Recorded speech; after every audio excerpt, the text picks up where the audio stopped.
Welcome, everybody. Welcome to another BeoTalk number 382. I hope everybody had a good week. I forgot some things too. Time zone changes. I hate this. Yeah, me too, bro. Surprise, motherfucker, basically. That was not fun. It messes with my sleep schedule vicariously because it messes with the cats. Oh, because nothing messed with anything for me because I had no idea that the time changed. I don't know why I completely missed it. I just totally spaced. Let's do some shilling.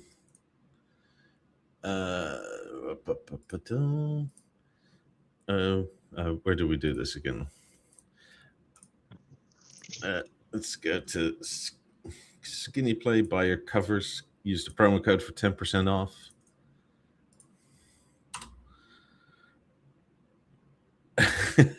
Well, apparently, falling asleep to us, that means we're soothing. All right, I'll see how soothing it'll get today. Go over to our friends at Tigrino Studios. Use the promo code for 10% off too. And goddamn time change. Buy Willie a coffee. Or two. That way he can stay awake and stay on time. And what else? Go buy some cables from Steve if you're in Europe or in a non-tariffed country. That might always be a good idea. Yep. I don't have a promo code for that. And come join our Discord if you haven't yet already. And yeah, that's about it, I think. But most importantly, buy Willie a coffee. So I can be up for the love of God. Here, let me grab my phone.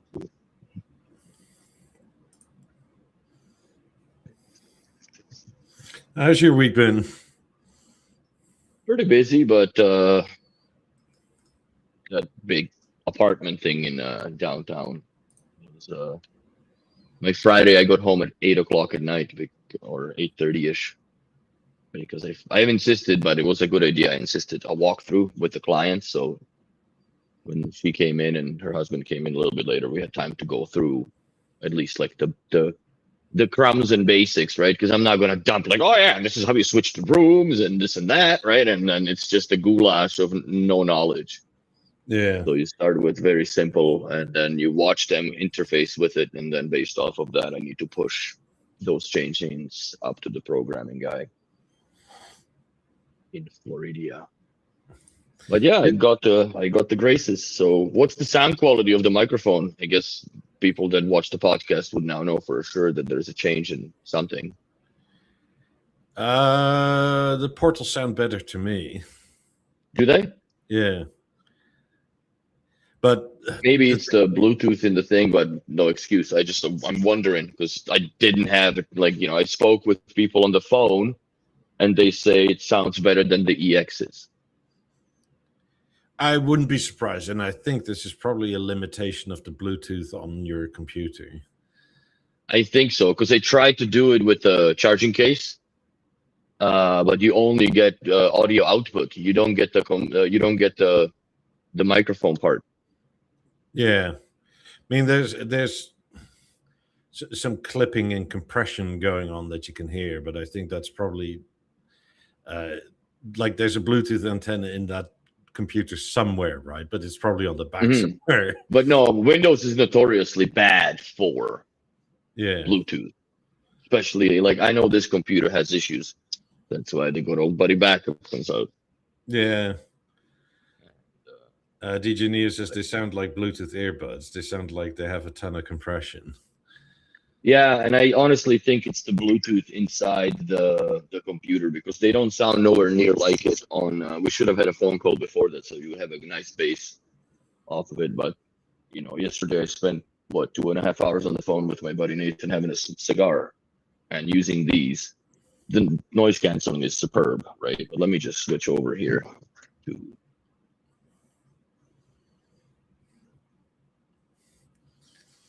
adjust some settings.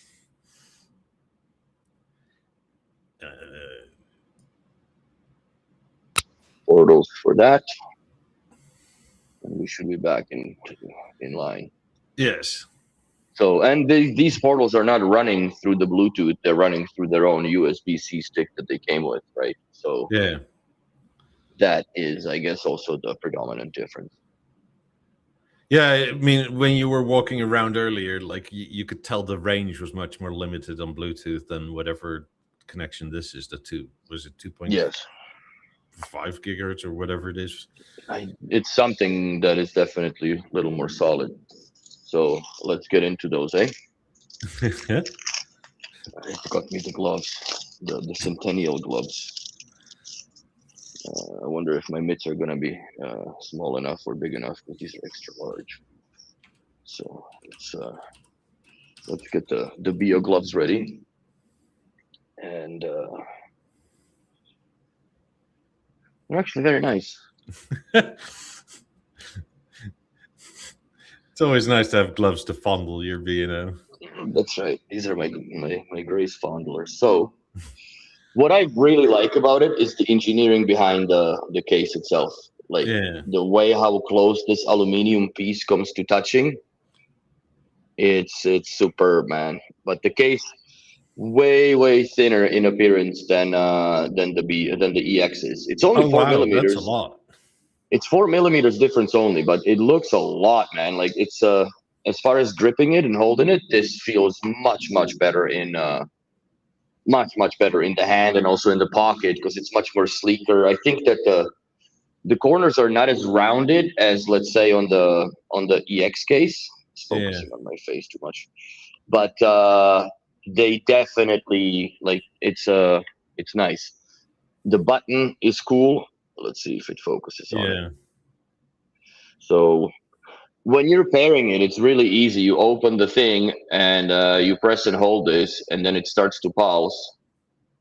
And did it do it? I'm gonna hold it for a little bit longer. There we go. See, and or shut them off. They're already paired to everything there is. So maybe that's why they're not pulsing. Oh, this shit now. There we go. So that's the Bluetooth pairing mode. Yeah. I like that they use that, see-through aluminum. The only beef that I have with those is taking them out is quite cumbersome. I'm not even going to try to do that with the gloves because I'll drop them. But that's the only thing that I have a complaint about, that it's the way that they sit in the, well, that's the only reason why they sit in the case, because I think geometrically this would not prevent it from being closed the other way. Like, this was engineered all the way around very nicely. Also, what a nice touch on the case is the fact that this beautifully machined groove is a very nice reference point, where I find myself with the EXs trying to open them from the other side most of the time, right? Because the thing is equal from each side, and there's no reference points. Like, this doesn't cut the mustard as much because it's almost the same as on this side. You're not lined up. I guess the USB-C, but man, I've lived with these for a while, and I do have an issue with opening these versus these are more or less a no-brainer. Period. The cables that they come with, very sexy. So that's our it doesn't have a logo on it. Oh, it does have a logo on it right there. Oh, they're like the H100s. They're braided too, right? Yes, but these are polished. I think H100s are matte or glass finish or glass bead, and this is the USB-Cs. Both, like, branded, of course. Very nice looking. These ones are stiffer. These ones are stiffer than the analog ones, but I guess makes sense. There's a lot more wire going through this little sleevage than anything. And then I guess a lot of people have been curious about the case as well for them. So the case comes in another bag that you can repurpose. I repurpose them for the wires, so just keep the cables in a nice bag. And this is the case for the EXs. You got this little pack of candy in there still. They fit nice. Like it's a little bit of a not tight squeeze, but it's very well done. And then they have a little snap, so they attach either to this very cute little carabiner that I've never seen this small, but it's very BeoSound Explorer. It's the same concept of it. And then you have this aluminum tube on this piece of leather, but it does not bear a Bang & Olufsen logo, which is kind of disappointing. I thought that that's what that whole purpose of it was. But essentially, the way that this works, I guess, as you would hold it on your neck, is you slip the carabiner through the back of this, or you can take this off and put the carabiner on it, and I guess clip it to your belt buckle on your jeans or whatever. Walk like a goofball with from the 90s with the the belt clip people, I guess you would call them. So that's all about there is. Now let's go into a little bit more of a what they are when it comes to the app. Let's see if we can. I gotta unlock my device. Let me just take these gloves off now. The show's over.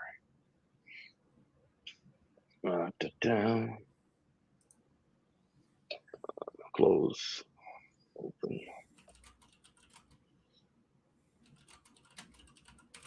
There we go. Okay, so let me share with the class here. Window. This window. Share. So let's go into our portals are online. So I'm gonna open the case, and these should slowly and surely present themselves. I think I actually have to plug them in. Maybe not. There they are. There they are. The connectivity is superbly faster than anything that I had seen so far from Bang & Olufsen. So transparency and all that. The noise canceling is absolutely over the top. Now, here's are some funny quirks, right? You have the left and right controls. If you look at the earbud very closely from this side, I see it or not. You see that little area? Yeah. Right there, those little nibs here. Yeah. That's the buttons, bro. So that's where you technically should be holding it or trying to grab it from both sides. But that's your reference point, and it's on the bottom, like very close to the earlobe. So what I found rather, is the controls. So press and hold on the left. You can either do, what is this? Can I move this up a little bit because I can't see shite.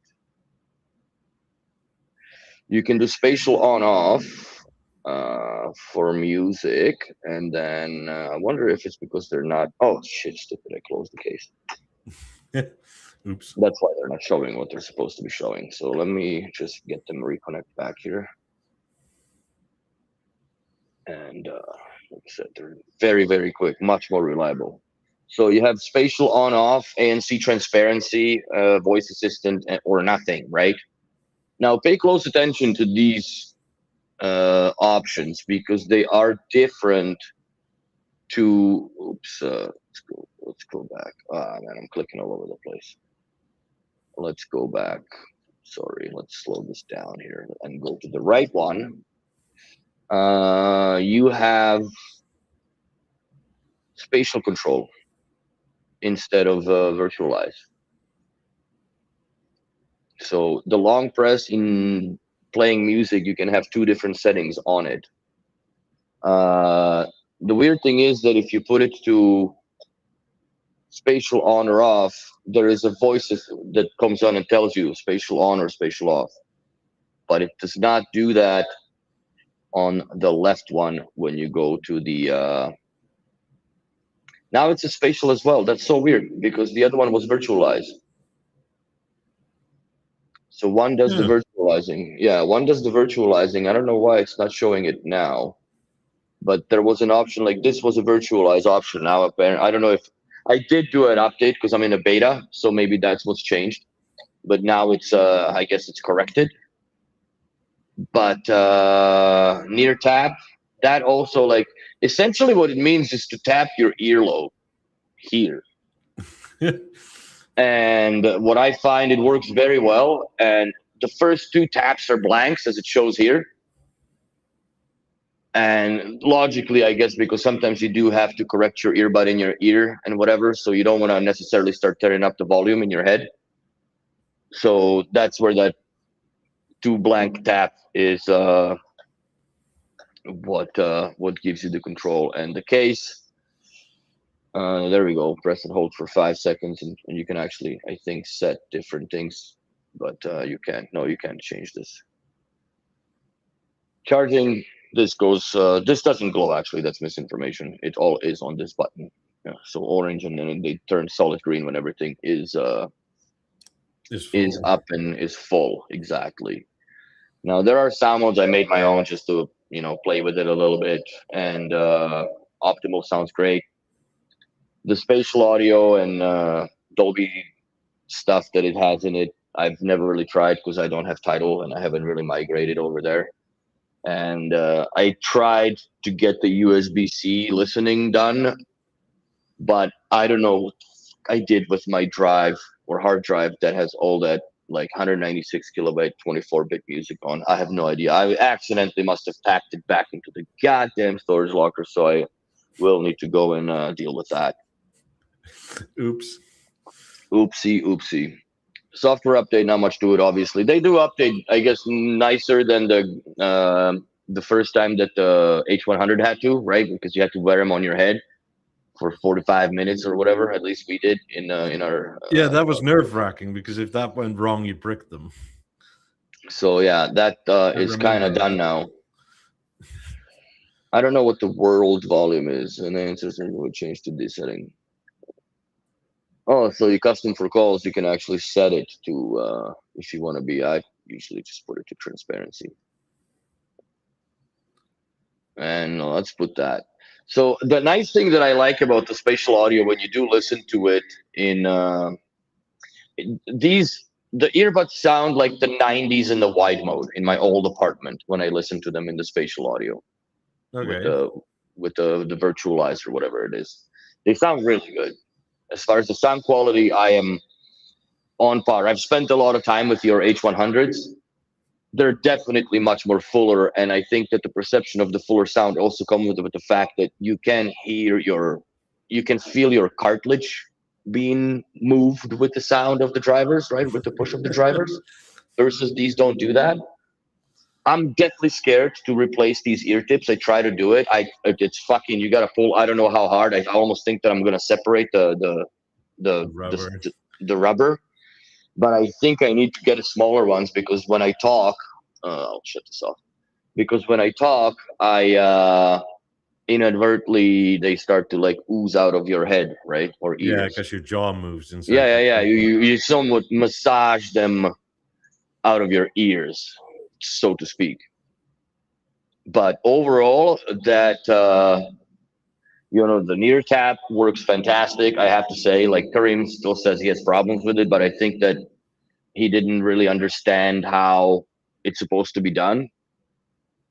And you just kind of tap, because I was also under the impression that you slide up and down by your ear, right? How the fuck does it know that? But no, it's the taps, and it essentially is, I think it's the gyro with sound pressure, or the bump of the sound pressure that or the sound pressure of the bump, Jesus Christ, that do trigger that function, I guess, in a way. See if something happens if you eat something extremely crunchy.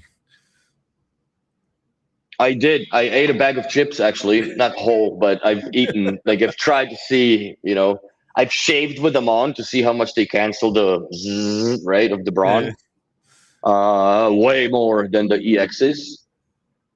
Connecting to the TV, for some reason, when I connect them, now they connect by default. Fuck, perfect. It works perfect. The TV asks if you want to connect to them and whatnot. And the only problem is that when you tap to get the volume up or down, they start to crackle on the left channel for me. Or the left channel just falls the fuck off. I have to put them back in the case and go from there. Does that happen if you use the remote for volume? With remotes, the functionality is a little different because if you put the remote volume up, it goes back down to what my preset was at 50, right? And then you jam it up. You cannot go past 85 if you're using a Beo Remote 1. You can't go to 100. I think it's also because my app has the theater set to, I think, volume 85 is the top. But yeah, those little quirks. It's nothing to do with the Grace. It's the same with HXs since the last TV update that happened, I think, a week and a half ago, that this popcorn shit started happening in the left channel, and it's the same for both the Grace and the HXs. So it's not to do anything with the Grace or the HX. It's to do with the Bluetooth, whatever is happening inside the TV. Now the HX has a much larger or longer range, even when you're on a telephone call. From the TV, the Graces fall off very very quickly. I don't even get to go to the end of my hallway and there's an issue. Where with the HXs, I can go into my bedroom and all the way up to the front door. It's not like it's miles, right? But it's no, but it's the same, somewhat of a distance. I have a similar thing, right? With my AirPods, the range is a lot smaller than the E8s I have. Mm-hmm. If I leave my phone here, I can pretty much walk into my garage with the E8s. With the AirPod ones, it's like when I'm near my front door, it's done. Yeah. Thanks, Rajan. If I pronounce your name correctly. Thanks for the coffee. Sweet, thank you. But yeah, I am very, very impressed with the sound quality. I've spent a few hours listening to them, of course, right? Just walking around the house and doing shit. Working around digging around with the stove with the fan. Like when you turn the fan on to 100, it's really not that bothersome. It's cool. But then again, like I said, it's very impeding to your senses when you're cooking because you can't really hear the proper shit sizzling and like what is going on actually versus the fan, right? Like you can kind of ignore the fan, but you really, it's funny. Like I guess cognitively, I require the detail of sound in when you're cooking something. Like how hard is it boiling? Like if it's vicious, like yeah, you can see it, but you know what I mean? Like it's weird when you just take off, put your earbuds in, put on a noise cancellation, and start cooking. I think it's a challenge. Yeah, it takes that whole realm away. Well, yeah, it's like cooking with your nose plugged, right, or whatever. You don't do it with your eyes closed because fudge. I mean, even if you're boiling an egg, right, you kind of don't want it to boil so hard that it's just jumping up and down in the pan. Oh yeah, but with the noise canceling, you do that. You definitely will do that. But other than that, man, I am very impressed by them. Very, very impressed by them. They connect immediately. Like I've never owned earpods or AirPods or whatever pods they're called, but observing my girlfriend or anybody else that has them, when they basically pick them off the case, they're ready to talk to, right? When they're like, let's say the phone thing, right, happens. With these, it's exactly the same thing. You can just pick them up, and by the time you put them in your ear, it's the same, right? Like on the H100s, that graceful chime, and they're ready to rock and roll. Do they come with comply tips, or is it just the rubber sort of? That's the thing, that they only have 4 different rubber tips, and this is, I guess, the L, because then there's the XL, I guess, right? I Mm-hmm. think I'm gonna go to the medium one, but I don't know if I need to get drunk to be brave enough to fucking rip them off, because I'm really scared of doing it.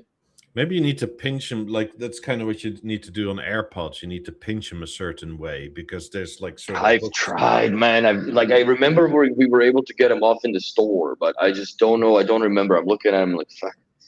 I might try that, because I need to change and try the smaller ear tip, right? So they just don't ooze out of my head. But I wish that they did put in the comply tips for them if they made them. But I think that's going to be a problem, because most of the comply tips are made by generic round ear canal outlet, right? Yeah. These are more like that. They're more rectangular, round up, or elliptical, I guess. So, but anyways, at any rate, they should make something. They should consider doing the comply tips for them. I would appreciate that. I mean, if you wear them right now, how's the passive noise canceling? Is it pretty good, or is it sort of like you still hear everything around you? It's the same as like you have EXs with the rubber tips on them.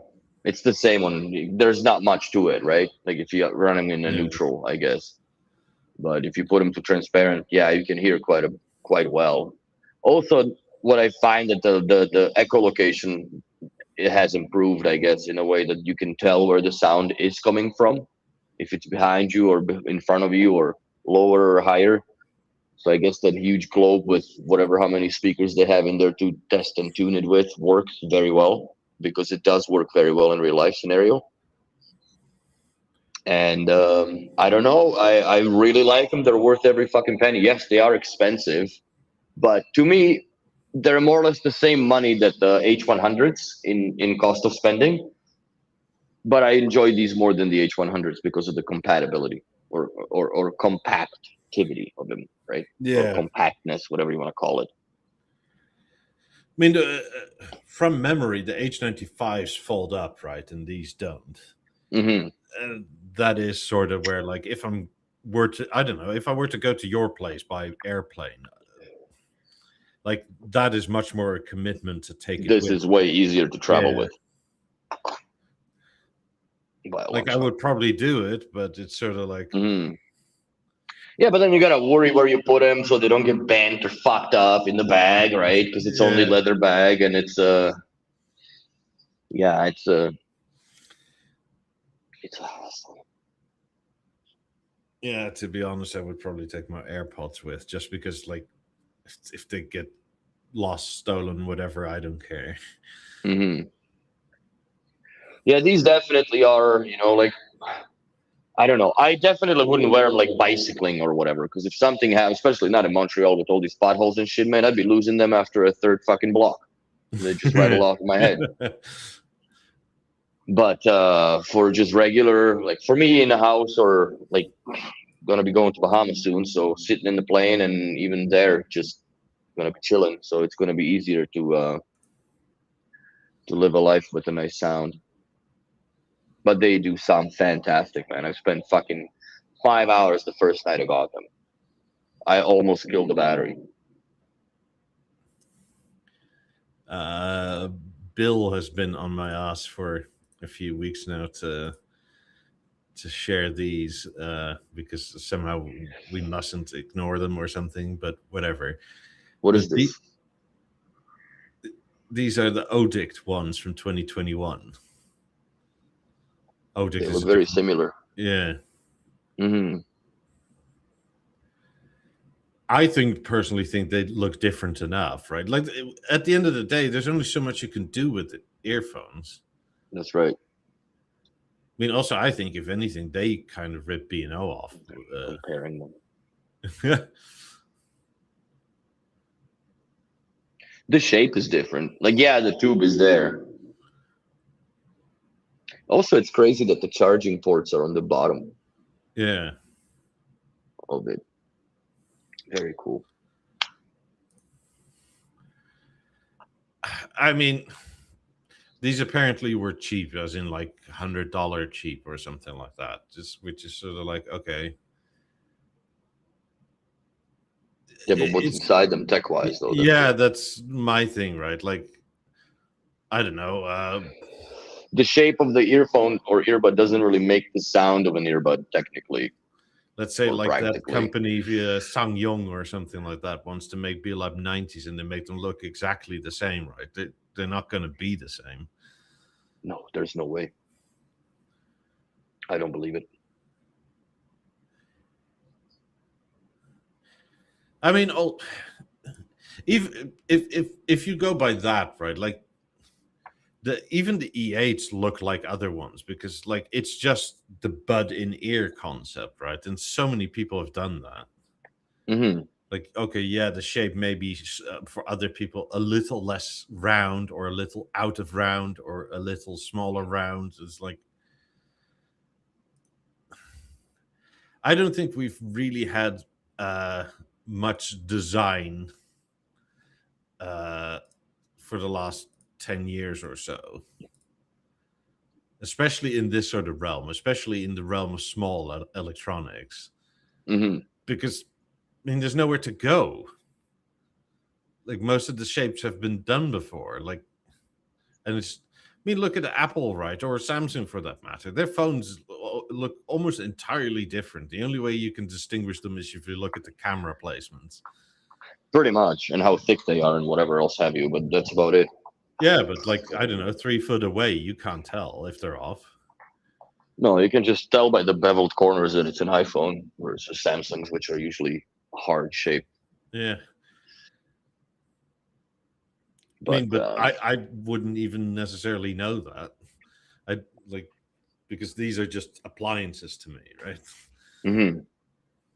Well, they became that. It's nothing Yeah. special anymore to have a phone. Like, I don't think it's even special. I think it's a societal necessity now to have a phone, regardless of what you do with it, or but you're expected, and then you're also expected to have a certain amount of social media profiles with it, right? Because that's just how the world works nowadays.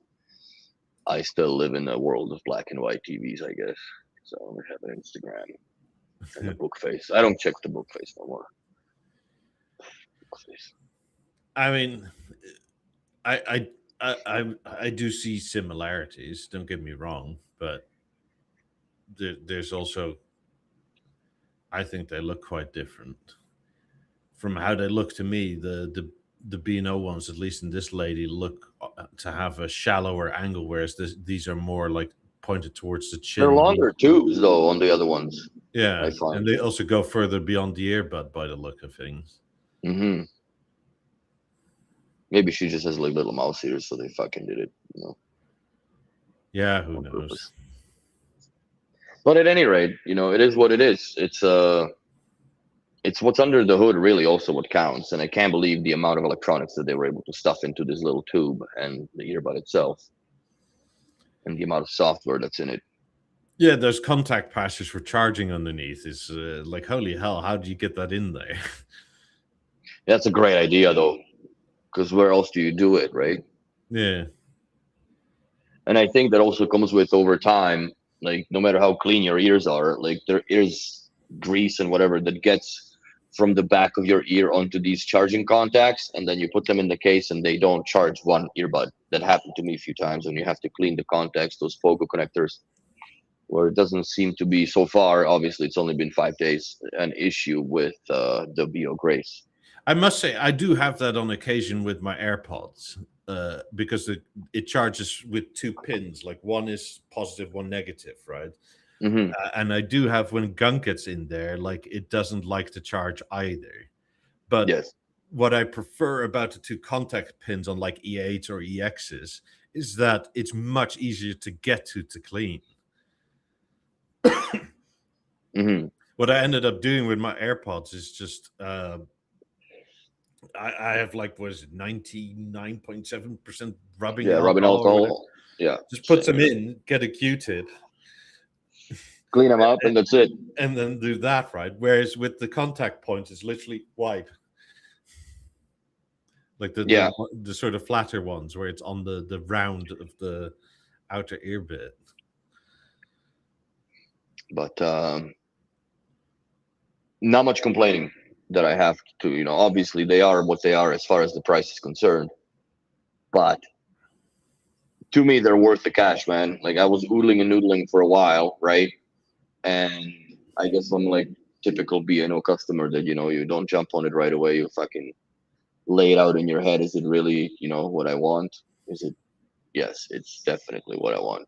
I'm way more happy with these than I would have been with the H100s, but that's my personal preference. Again, right? It's I'm an earbud guy, so I like it compact and they sound fucking amazing. And the noise canceling does a really, really good job. I am honestly, Bill, I am really thinking about switching to Tidal because of the Dolby Atmos music, which these are capable of doing. And I really want to find this fucking hard drive, man, and I want to plug them in USB-C direct and see what how much better, you know, the sound can get from A to B. I honestly looked at SPDIF to USB-C converters, which I couldn't find anywhere because they only have them to optical. So I'll have to go SPDIF to optical out to optical converter to USB-C, and then I want to plug them into the 9000 and listen to the CDs from it. Because why not? Wait, couldn't you go ask Steve maybe go from PowerLink or something to USB-C? No, I don't want to. I don't want to do the DAC. I have the cables for going out of the DAC of the 9000, but I want to take the SPDIF output, just like I'm feeding the 990s with the pure zeros and ones from the pickup. I'm not going to let the opinion of 1996 acoustic engineers to, you know, limit to what these are capable of doing. When is it a limit if you listen to 1996 music? No, I'm talking about the technology, dickhead. Yeah. But I mean, it meant to sound great for the air, and it does, right? Like I understand it sounds a bit weird if you put in a Skrillex CD or something, but well, I have a lot of 90s music, so I could try that, like do the Prodigy or something and give a shit. I mean, get that spiky hair just on the side going. That's it. Put my septum ring pierced and let's go. Keith Flint in it all the way. Yeah. Go run down the hallway. I'm the fire starter. With Graces in my head. That would go well. But yeah, I need to get that freaking hard drive, and I definitely want to try these in a lossless USB-C connection direct to the earbuds. Thinking of the price, do you think it's an easy sort of recommendation to say go buy these? Or it's a yes and no, I guess, right? It's a yes and no. It's like, do you really value your music to the point, you know, like I guess it's the same question goes like how easy it is to tell somebody to go buy 90s, right? Or 50s. You know, they're ultimately the best, but can you sport them? That's a different question. Can you see the value in your eyes for them? That's another question, right? Yeah. But I highly recommend them. I can't say more than enough praise. They're fantastic earbuds. The best ones they've so far ever made. The only gripe that I have is they should go with the memory foam tips on them as well as an option. I don't care if they're fucking $100 and just, you know, at BeoTalk.com. I'll pay the dues, I'll pay the fees, but give me something that doesn't fall off my ears. Yeah, if it's 100 Canadian, that's what, 60 USD or something like that. It's like 6% of the price, not even. Exactly, you know. It's the same thing. Like if you buy a Bugatti Veyron, like you expect the oil change to not go, you know, for $500.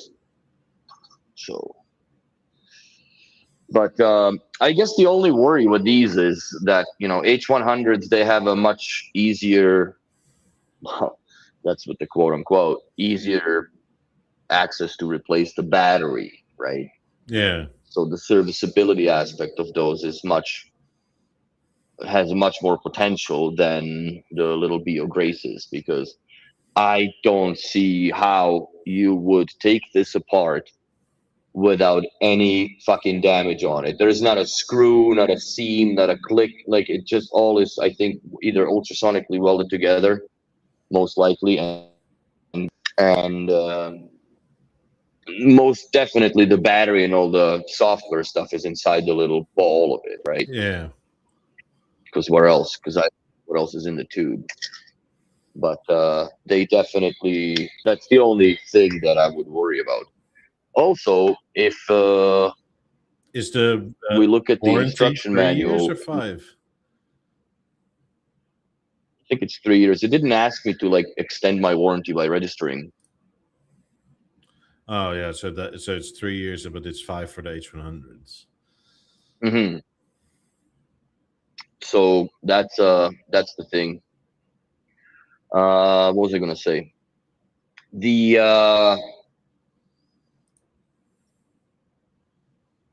charging discipline, essentially, like you are able to. Let me pull up this Windows thing again. Where is it now? Let me pull up my app again just to show you guys what I'm talking about. It's easier to do that than share the screen one more time. Window. Oof. Unlock your device to continue. Okay. So let's go to settings. Oops. Settings, and then product guide. So take it off again. Did I what? I think you took it off the screen again. Oh, it disappeared. What the fuck? Let's go back. Sorry about that. There we go. So, there's things that are explained for spatial audio and all these things, but battery behavior, that opens another link. And that also leads me to open another window. 1 second. Share this. So, battery life. Beo Grace are built around a carefully designed battery management system engineered to last up to 2,000 cycles. Charge the charging case every 14 days for optimal battery performance. That also applies on all the other wireless earbuds from B&O. That is in every single product guide if people are nerdy enough to venture down that avenue. Make sure to keep your Bang & Olufsen product out of direct sunlight to prevent the battery from overheating, both when using and storing the product. Make sure to charge the battery so that the battery level is not low a longer period of time, weeks, months. The preferred battery level before storage is about 60 to 70%. Avoid charging your product too often. In general, rechargeable batteries perform best when kept between 20 and 80% of battery charge. So that's yes, this was very helpful, and I'll give you feedback for that. There you go. Good guys. So that's that. Let's go back to this thing. So these are all links to different avenues and so on. Battery and charging. This is where you can actually set your charge limit to go to 80% if you want. This will more or less restart the app or whatever. It sends the information to the case. So now the case won't charge more than 80%. I keep mine at 100 right now because they're brand new. So I'll change that over time. And that's basically your status report for your battery life. Troubleshoot. You can actually restart them, which is great. I really like that idea that you don't have to, close the case and this and that. You can just reboot them as you go. And a Bluetooth pairing, very simple. You hold it, blah, blah, blah. There's not much to that. Obviously, it's more or less. And as far as it's registered by Kansi and authenticity is verified. I don't know what that means. I think that they're worried that there's going to be a bogus Graces floating about. So you have your authenticity there. Case call streaming. Or case call streaming, case streaming. So there you can. I have not been able to do this yet. So you can change it up to 96 to 24 bit. So essentially, it's the same as WiSA connection. as far as the amount of data that can be pushed through. That number is very important. So that is more or less everything that I could talk about in this in these headphones. Automatic play and pause, it's fine. I find also that when you have a multi-connection point set up, let's say with your phone and you're listening to your TV, like every time I have a goofy sound that comes out when I pull out the pen from the Yeah. phone, so it pauses the TV, or when the message comes in, pauses the TV. So that kind of sucks. Automatic standby, makes sense. And then that's all there's to that, really. Can you The set it radio. for how long that takes, the automatic standby, or is it just, 3 minutes, whatever it is? Let's go back to settings. Where was this now? Fudge. No, where was it now? Battery charging? No, I lost it. Wear detection, sorry. Yeah. No, you can only do on and off. So you can toggle it to just keep them on, and they just die as you leave them, or they turn themselves off after 15 minutes, whichever makes sense to you, I guess. What else? The gripe that I still have with it is that if you do play music on the B&O radio and you turn off the screen, they will stop the playback. Also, since I got the what's it called? The Grace, it is fucking pushing me to Tidal like nobody's business. It actually signed me out of Deezer and put the streaming service as default service Tidal as soon as I opened the app. Yeah, that's not very subtle, no. No. It's like, you like it? You like it. You're gonna like it. So I am gonna have to like it. So that's it. That's the detail description. If you switch to Tidal, it better not stop the music then when you close your screen. That's only on the B&O radio. Oh. Which kind of sucks. But I will have to migrate to Tidal and redo all my macros in the house for all the sources. See if somebody could be interested in tuning again. Right? Because that doesn't do it when you close the screen. No, it does not. So since you still have your moment, you still have a tune-in subscription, right? Even though it's free, you can just go to the website, log in, and turn your screen off and listen to radio. Yeah, but you kind of want to do that within the environment of the player, right? Or the app. But for some reason, it does turn off still. I've complained about it a year ago now, more than that, because it did that with the Explorers and pretty much anything outside when I took it out to the park. So, quite honestly, since we are sort of pushed to use our phones, right, that is such a massive oversight because it messes up your phone screen so much. Like, especially if you have the iPhone kills your Pro. battery too. Yeah. Well, the iPhone Pro is an OLED, right? Like, that's massive burn-in over time. Oh, 100%. Like, yes, it kills your battery, but more than that, like if your screen can't last more than 2 years because you need to keep it open all the time because of B&O radio, like, come on. And you can't switch out of the app. If you switch out of the app, it stops it too. Yeah. So.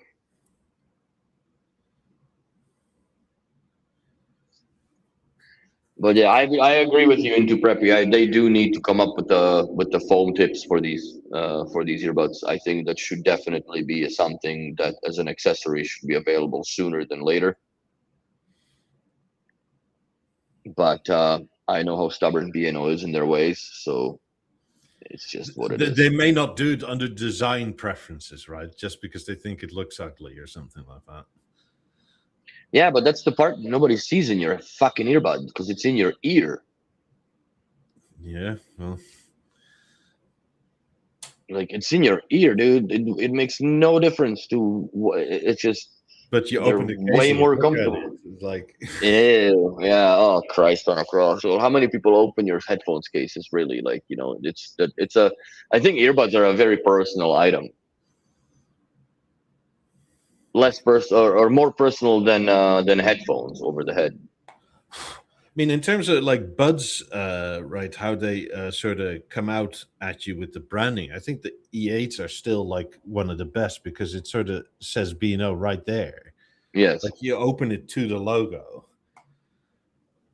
Whereas even with the Beo Grace, right, you kind of don't. You look at the top of the stems and the bit earbud bit. Mm-hmm.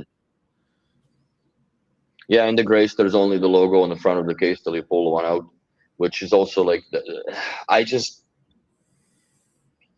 wish that there was a better way that they would have designed it to pull them out of, but there's just no way to get around this nonsense to have them like that. You know what I Yeah. mean? And it's really hard. Like I don't have sausage fingers, but if you have big fingers, you're fucked. What do you shake them out like pack of Marleys? Like, do you do this? Like, anybody wants to smoke? So that's the only drawback that I find on them, that they do. They're a little bit cumbersome to pull out, not to put back in, but to pull out of the case. They do have a little bit of a. They do add a little bit of a struggle and worry. You can't just Is do it it quick. is it partially because the magnet is so strong, or That as well, and I think the magnet has to be strong as fuck because those pogo connectors have to line up in a very specific way down there. yeah? And that's just what it is. But Because I other take than it they're that, not coming out even upside down with the lid open. no, no, no, no. I haven't dropped them, but I don't see them exploding like these, where the case opens and they just. Well, if you It's turn those upside much. down and do that, they're coming out, right? Oh yeah, no, they're coming out. Now Yeah, they're not, motherfuckers. But but I heard yes. them jiggle, right? So these are way more solid in their place, and I really like the case. I really like the presentation of it. The aluminium, the manufacturing, the machining is superb. The way that it meets the edges and corners is very much like the ST DuPont lighters, where the machining is 100%, 100%. I guess the only cool thing you could do about them is to put that Bang & Olufsen logo and have it backlit for that money. Yeah. But that would also, I guess, reduce the price on the case. But I don't think so. I think it would be a very nice status button, right? Or status when you turn on and it just lights up the B&O logo. As a product category, right? Like this is not Beo Grace specific, but earbuds, especially in a dealer environment, are so hard to sort of sell. So Well, I mean, if a dealer offers you like, hey, want to try these? Put them in your ear, right? Like your first hesitation is going to be sanitation. Like what they're supposed to be doing is they have well, not for the Graces, but there's plethora of tip sizes for the EXs back in the day. And you would open a new fresh bag and like either do them single use or you can wash them afterwards, right? But like you have that option to present the brand new tip for a client to listen to music with. But yeah, no, I agree. I understand that when you got a fucking Roman candle dripping off a earbud, it's not cool. It's rather gross. yeah, it's well, I mean, even if they are clean, right? You don't. There's a lot of germaphobes among us that are sort of going like they look clean, but I don't trust you that they are until I actually see you clean them, right? Mm-hmm. But yeah, well, that's always been the double-edged sword with the earbuds. I guess the A8s back in the yesteryears didn't really have that much of that issue because they don't really go in your ears. Yeah, they're more on your ear canal than They're on your ear canal, but there still were cases where people, I'm like, bro, like, have you even heard of what Q-tip is? So that is not legal advice for in North America or at least the US because Q-tips are not meant for your ears. oh yeah, that's right. It's so silly. I mean, here when you buy Q-tips, right? Like they clean little things like tiny spills or like nail polish off. Like they're never shown with ears. Mm-hmm. Sunday, I think the problem is the way that opening is completely different than on any other. It's not round; it's elliptical, more like almost the shape of the EX cases. Like it's a rectangle that comes out. So it. I think that they should come out with it. Maybe that company that does those foam tips will come out with the Grace foam tip adapters, because the conventional ones. I've looked at it. The conventional ones will not fit, unfortunately. Yeah, Otherwise, I would have had them in already.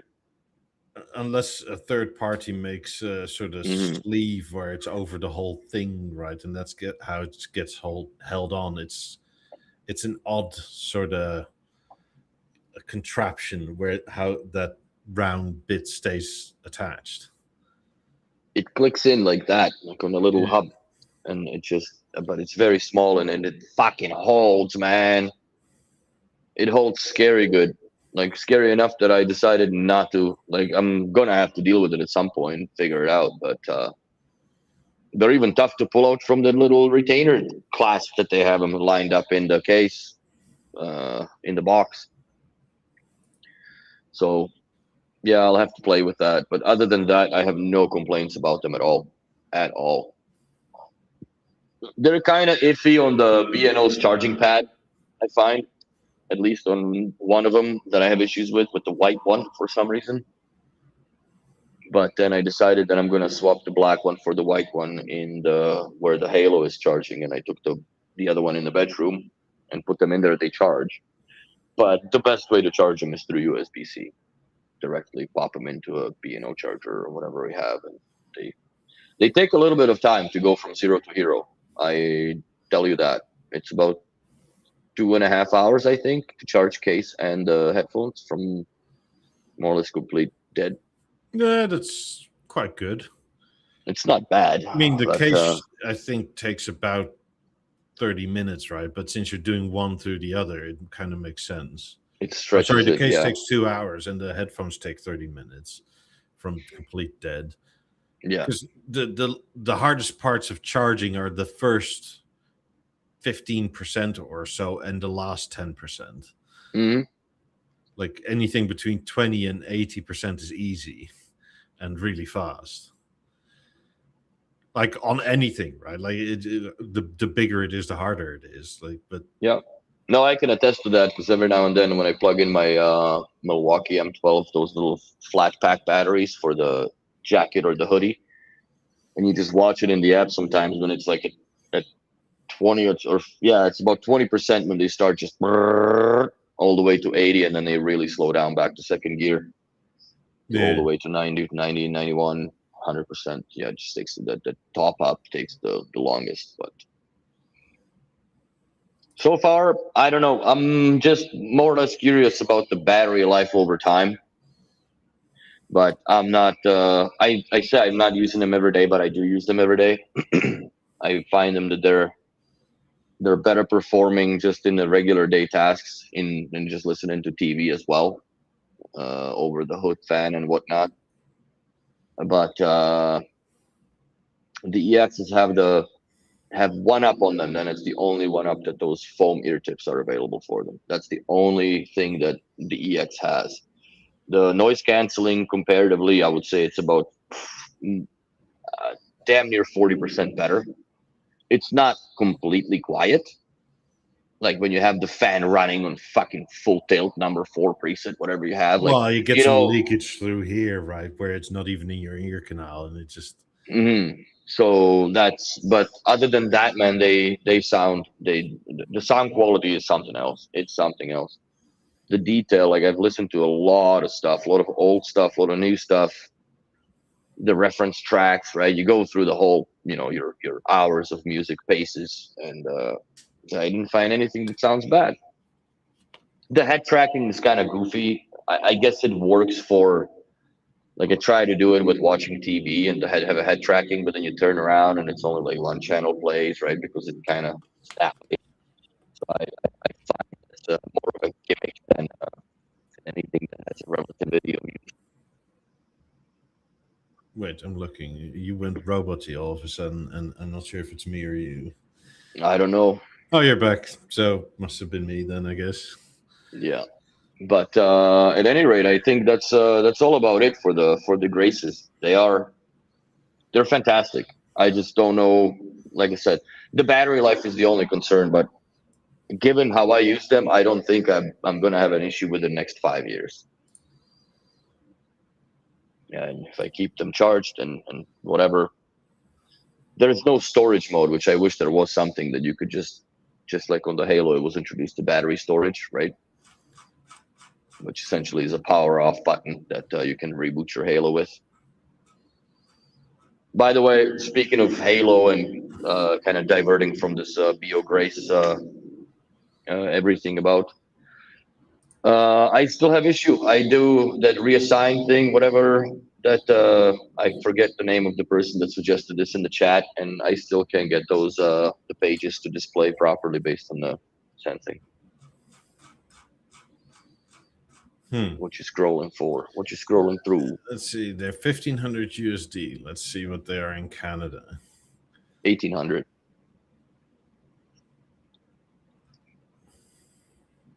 So the 1,200 must have been euro then. Mm-hmm.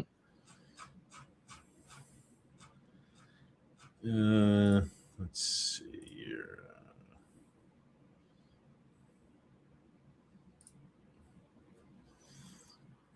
Netherlands. Well, they're sort of the middle of the pack in terms of sales tax. So 1,200. That would actually like this.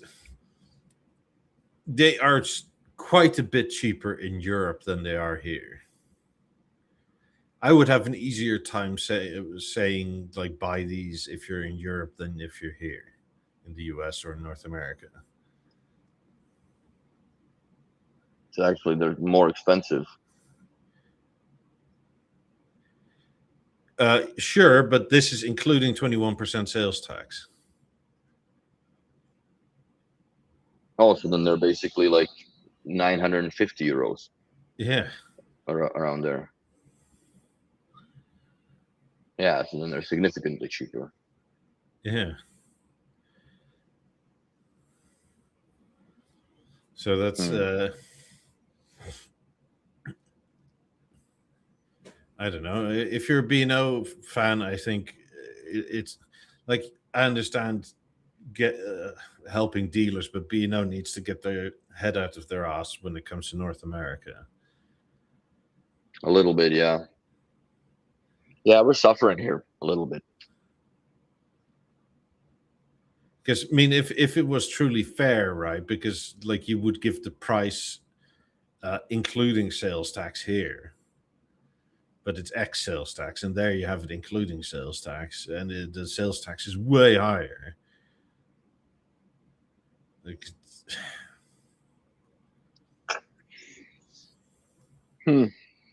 Yeah, we get. You know what? It's a story of as old as time is for me with B&O. We always get hosed and steinered in U.S. and Canada for B&O's costing. I mean, I remember back in the yesteryears. Well, here it's 17%. So you said it was 1890 from euro, right? 1890 from euro. Yeah, so including sales tax, it's 2106 where you are. Yes. So that's still a good $200 less. Yes. Even if you take like for look at it that way, for sure it is. Yeah. Like that's 10% less.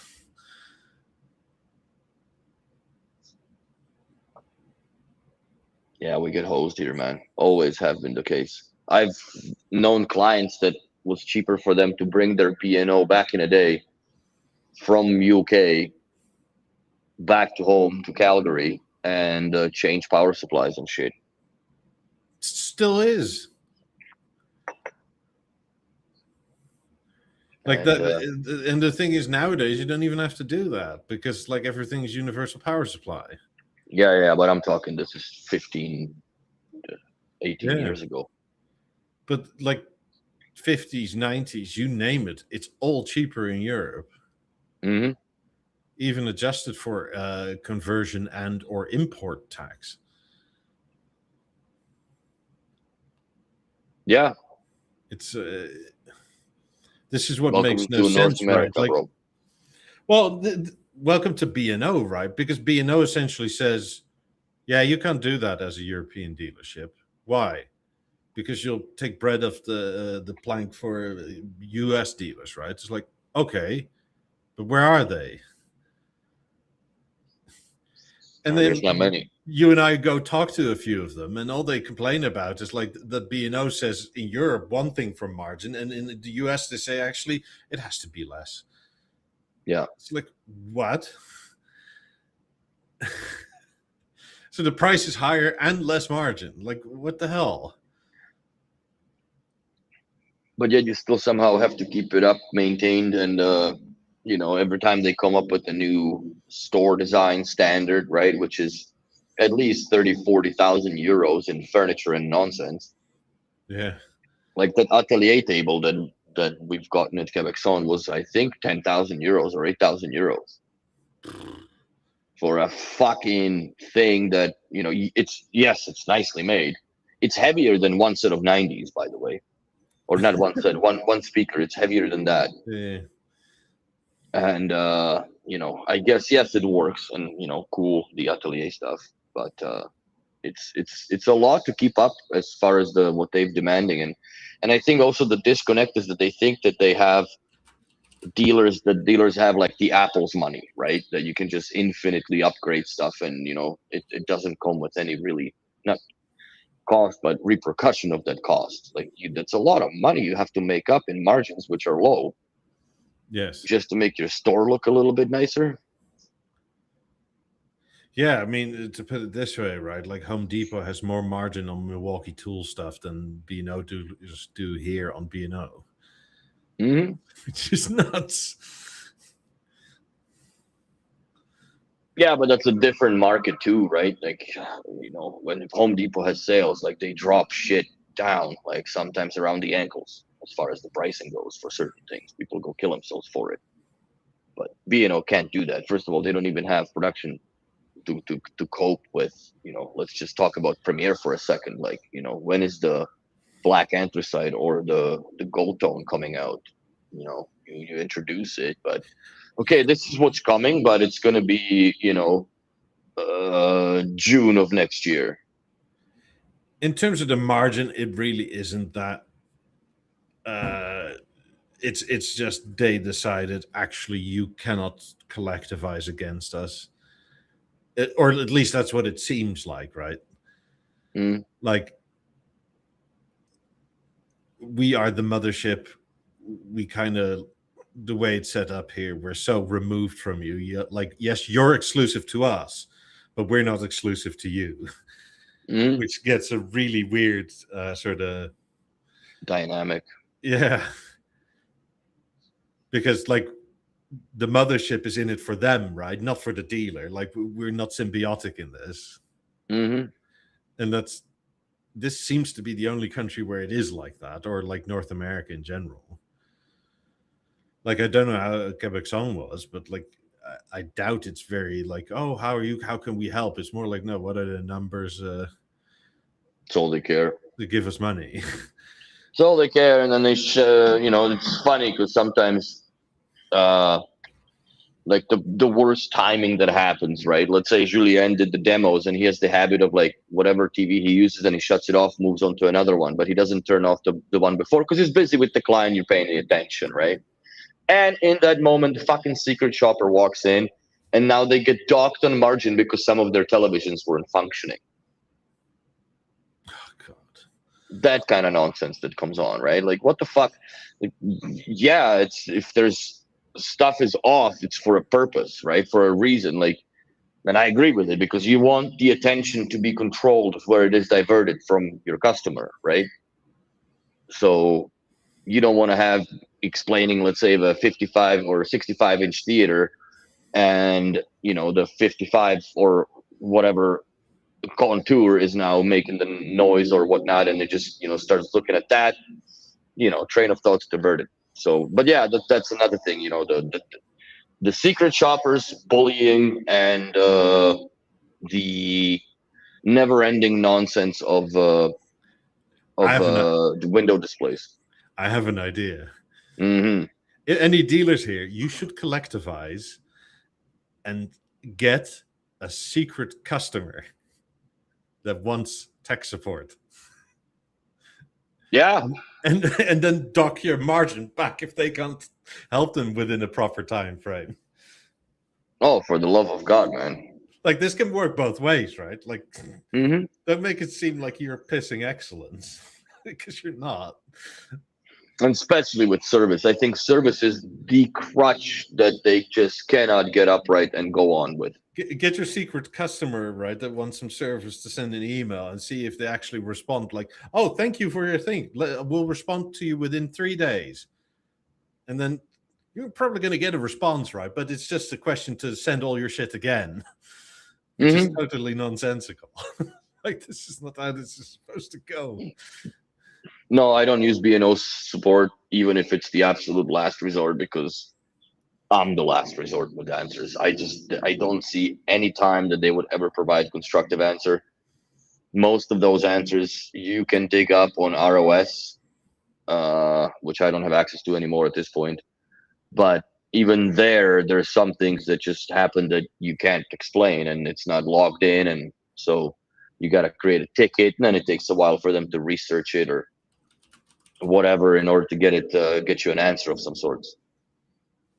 But no, the B&O support, it's not what it used to be like when I remember back in 2011, 12, when I first started with Bang & Olufsen, and you called in Arlington Heights that had 6 or 7 guys on staff to fucking answer phones. They've had every single piece of B&O in that facility to test with, to replicate whatever connection scenario you had, and blah blah blah, and this and that. Where now it just came out to this fucking AI chatbot that you're arguing with that doesn't even care, and it makes no difference, and it doesn't understand what value of hard-earned money that is spent on this shit is. If it's not just straight up lying and or glitching. So, because that's what all chatbots do nowadays, it seems. Just gaslighting, right? But I don't. That's the only thing that every installation that I've done and whatever, I gave people my phone number. Like, call me before you call the tech support. Because if I can't help you with the product, most likely it is the product that is defective at this point. But hardly ever. I mean, in that same sense, right? Like, you have been a professional installer for like 2 decades. I'm just an avid customer with a YouTube channel, and the amount of times I've been tech support for a lot of people, even people that work in shops and stuff, right? Like, it's kind of like, it's almost funny. No, yeah, and I've been around it for a long time. Quite honestly, I had probably forgotten more things than the people that are working in tech support now will ever know, especially in Denmark. Like, it's all this younger generation. They're completely lost when it comes to anything to do with ML or NL. That's just beyond the realm and scope of knowledge, because B&O, they killed off the technology. But the problem that B&O has, yes, they've been here for 100 years, but their technology is good enough still from 30 years ago that it still works. Oh yeah, and it's so little failure prone. Yes, like, Steve is a living example of it, that B&O does last a long, long time if you take care of it. Yeah. And it's also to their detriment in a way, because now they do have to support all this shit for decades on, right? But that's the beauty of it, because every time there's a service of some sort, you have another chance. And Kareem is the magician in that shit, man. Like, people come in to replace batteries on the Beo Remote 1 with the old Avant 55, and they walk home with a 65-inch theater on a fucking STB bracket or something. What happened, right? Like, it could have been an $8 fucking Walmart stop, but they went to Gevex on and they bought a new TV. And that's just how it goes, right? Oops, honey. Oops. It's not even oops, honey. They were both fucking there. So they just picked it together, and that was it. And yeah, it's a good opportunity, right, to move people over. But then I think the problem that is also that a lot of that gear just gets recycled. I think that there should be, like, I would love to have a refurbished section, but you get into the fucking thing with repairs, and people still expect warranty like it's a brand new product, even though some of the parts may not be available. Like, you buying this at your own risk type of thing, right? And I think that's the sharper side of that double-edged sword that you can get cut more on when you have the used and refurbished equipment. Depends on what it is. Like, lap threes are now dangerous to sell because there's no amp chassis available for them. So if they fucking go tits up 2 weeks after the client bought them, you're fucked. You gotta refund them the money, right? What are Yeah. you gonna do? You're not gonna fix it because there's nowhere to fix it now. So Yeah. It's harder to do for sure. Oh, I took a picture. Don't mind. Wrong button. Don't mind the mess. But this is, I mean, my living room. This is where the mhm. 18s ended up, and one on the opposite Nice. on the wall. And because this ended up here, the BeoCenter 2 now ended up here. Okay, makes sense. Yeah, you got that long ass cable for it, no? Yeah, 10 You meters. son of a bitch. You son of a bitch. Mine is only fucking 1.5 meters, so I have to get the goofy ass box right beside it.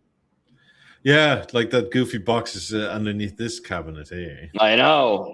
10 meters, dude. You can go a little further than that. But yeah, Oh, yeah, I can go straight to the other 50. my 10-meter cable is at my mom's house because I left her a BeoCenter too as well in there. I mean, when I bought it, quite honestly, I think there were 3 for sale. One had a massive ding. Uh, one wasn't very nice, but came with like a 2 meter cable or something, or 2.5 meter cable, whatever it was. And the other one was with the 10 meter cable. It's like, yeah, I don't know where I'm going to end up with this. I want that long cable because you can't buy it anymore. I looked at it once. No, no, no, no. That was such a pain in the ass cable to splice too. They had that little splice box, whatever. Yeah, man. I think there's 32 connectors inside it. I mean, I found it at one point, right, where one company still had one cable that was, I think it was 7.5 meters. And they wanted, from memory, something like 245 or 48 euro Jesus for Christ. it. Yeah, give us your firstborn child and we'll give you the wire, right? Yeah.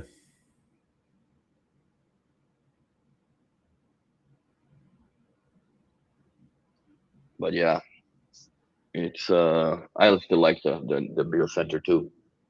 Yeah, me too. I don't use it that much, but it's very just nice to look at. Yes, I very much agree. It's the same thing that I would. I have mine packed, but if I were to put it up, I would probably put it up on the bench here just to look pretty, because it does look pretty. I mean, I did change it up. So, like 50s front, obviously, theater is still just center, right? Front height, and these are surround heights, the 17s above the 18, and then the Hmm. very rear 17s that are also on the wall are also rear surround heights. Okay. So those four speakers now work in unison for a singular position. Hmm. But I thought that's the most wow and bang for your buck position to add speakers above 5.1. So might as well add some extra power to it. Plus, I think How are you happy with the sound overall? Does it change a little bit? a tiny, tiny little bit. Two pairs of 50s, anything around them is very negligible in my opinion. At it least on the ear yeah. level side. I guess it fills it a bit more uniformly from front to back, right? But Hmm. If I sit in that white chair that is sort of that you just can't see, you Yeah. can't hear it there. You can sort of, if you sit here on this couch in certain In spots. front of the center, yeah. So Yeah. Very nice, very nice. I like him on the if wall. nothing, yeah, I think 18s look best on the wall. On the floor, it's fine, but I'm just glad I have those wall brackets because those are unobtainium at the moment. Hmm. They stopped making them. I know. And, I there didn't was, even know that they stopped making the charging pads too. I was quite disappointed because I was like, maybe I'll buy a couple more. the thing is, they're also out of stock on the wall brackets. No, they're done. They're finished. Yeah, but normally if they stop making something, right, they have, I don't know, a few months of supply left. No, they're gone, dude. Is that roof speakers? Oh, ceiling speakers. No, they're not ceiling speakers. Oh, these They're are they're spotlights. Spotlights, yeah. There's 12 of those in the living room, but they're just lamps. When you didn't have the 18s, were the 17s also surround height back then? No. Let me think. They were just regular surrounds at that point. And then the 50s were back, and then the surround heights were the rear 50s. I don't have. Let me see if I can find a picture. See, this is something you don't have to do with Beo Grace. You're 15 years old. Yeah. I got so spoiled because I've been using it for 5 days straight. Get home from work, bloop, till they die. Yeah. And now wearing the portals, definitely. I'm still surprised, but I guess I'm not because it's that bullshit protocol. Maybe if I buy a better Bluetooth dongle, it may correct it as far as the sound quality of this laptop or computer. Or can I update the drivers on this thing? I don't know. Fuck, that took a while to open.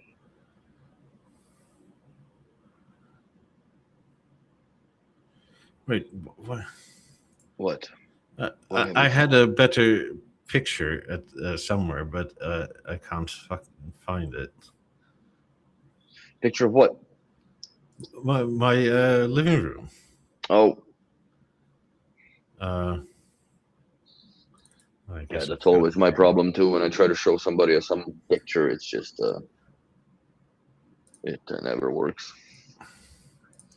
I found it in a different place.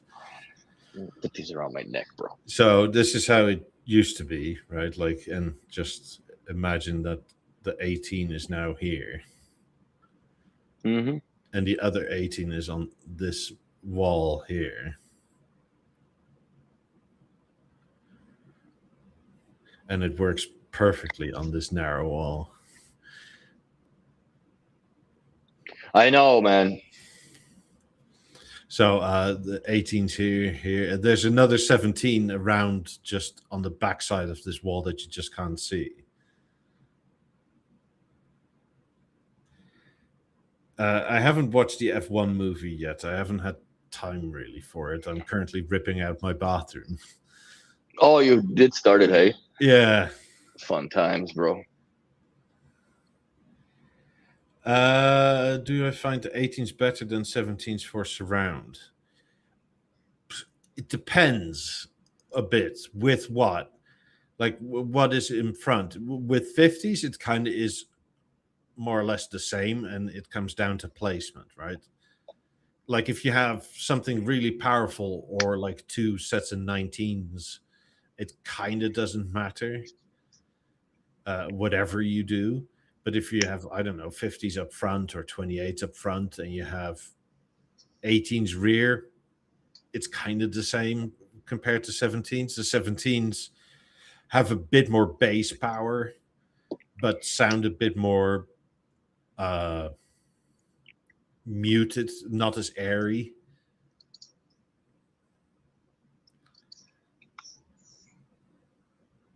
So it's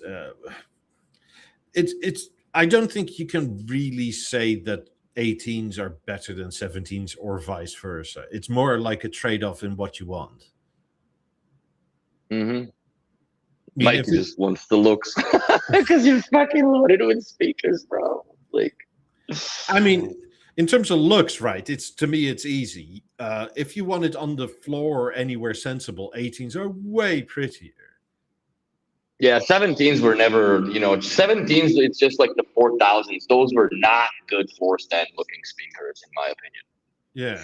I mean, and they sort of worked with your Eames chair for the 17s, the floor stands. The what, sorry? With your Eames chair, right? Like that sort of laid back design of the floor stand, and it's sort of that sort of worked. But if you want something on the ceiling like this, right, and you don't want to like build it into anything, the 17s kick ass. Like, 100%. Somebody asked, need to angle the 17s down. No, not really. They are angled, believe it or not. Like they are at the most of their angle. They're angled towards the room, and the other ones are angled downwards, and the other ones are also angled towards the room. So this one is angled this way. That one is angled this way. This one is angled down. This way. The only one that isn't is behind this wall here, because it's so far away. It doesn't need it. Mm-hmm. Because if you angle it down, it's projecting around here somewhere on the floor. This one, as you can see, like that is just here in this corner here. Just barely. You can see it. Oh, there's my fucking Avant screwed up. Wait, what the hell? I don't know. More 8s. This one is angled in. Mm-hmm. I mean, the only 50 that isn't angled in is this one here at the bottom. But this one is angled, partially because you have to, right? Because otherwise, like one side is just completely trapped with bass and everything.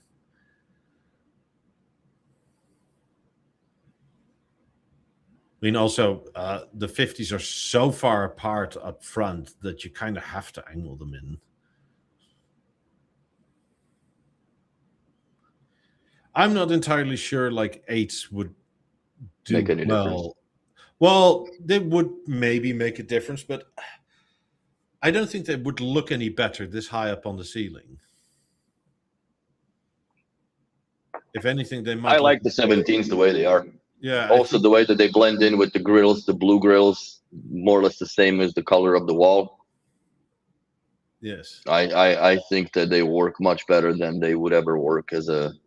And quite honestly, like call me crazy, but I figured I feel like putting 8s as height surrounds is a waste of a gorgeous speaker. Because even if they're, unless they're in WISA, because DPL, then you lose that whole ability to control things. But it is what it is, right? Yeah, I would want them on the ceiling brackets at that point, not on the wall brackets. Mm-hmm. 8 wall brackets in these positions would look weird. I mean, I but guess ceiling brackets for the 8s look ugly, in my opinion. The wire management is not fucking thought through properly, and I just don't like the look of them. I've done them before, and they're cool because they hide all the plug nonsense and electrical thingamajiggery you got going on in there. But I just don't like the presentation of the 8s on the ceiling brackets. I mean, I have 8s, right? Like, yeah, but they're on their wall brackets are the nicest. Wall brackets and the table stands. Though that's where those speakers, in my eyes, shine the best. So if I want to put some 8s with this or change some 17s out, I can, but I don't feel the need to. Like, these come off the wall a lot further than 17s ever will. They do. They definitely do. Let me get some more soda. They definitely do come off more. So I don't know. I don't get me wrong. I like 8s. I bought a set after all. they're very good speakers. It's just in my setup, I wouldn't necessarily. If I had a 5.1 system, right? Let's say it was, I don't know, 50s front, 8s rear. If I wanted to do something else, I would.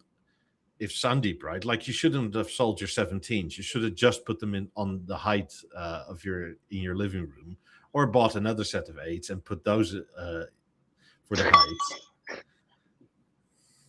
That's what you should have done, bro. Yeah, come on, don't slum it.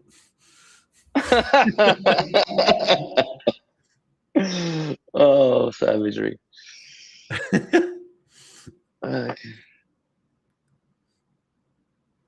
No, it's not too many speakers. It's never too many speakers, especially if you hang them quite high up. You don't really notice them anyway. Especially no, but you notice the sound, though. Yeah, they do sound great. Oh, for sure. Like, I'll keep on saying it until I'm like red in the face, right? But the biggest upgrade you can have after your 5.1 is not 7.1, it's 5.1.2. 2 subs? No, 5.1.2. Oh, 0.2. So the just 2 height speakers, right? Like, like 2 physical height speakers that are actually above you. Like, yes, the theater has up firing drivers, right? And that technically gives you that 0.2, but like those 2 tiny ass drivers or 3 out of 4 tiny ass drivers that firing up is nothing compared to a full range speaker. Yeah. No, you can't compete. It's also you're almost counting on reflectivity and that sort of thing versus like actual just beaming shit at you.